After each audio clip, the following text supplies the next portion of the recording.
Promises are a fundamental concept in modern JavaScript development. They help us handle asynchronous operations by providing a way to manage callbacks and return values from these operations. Promises help us write more manageable and readable code. They enable us to handle multiple asynchronous operations without nesting callbacks or dealing with complex error handling. A promise can be in one of three states: pending, fulfilled, or rejected. When a promise is created, it starts as pending.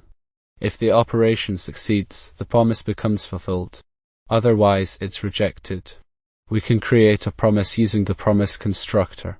This constructor takes a function as an argument, which contains the operation to be performed. We can handle a promise using the then method.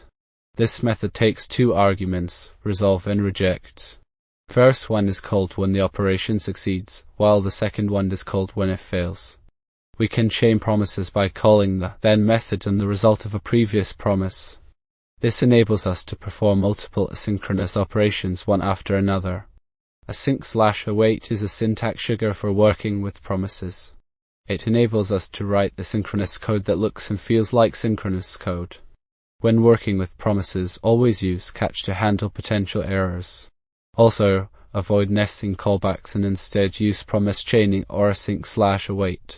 Some common mistakes include not handling potential errors, nesting callbacks excessively, and using promise chaining incorrectly. In summary, promises are a powerful tool for handling asynchronous operations. By understanding how to create, handle, and chain promises, you can write more efficient and readable code.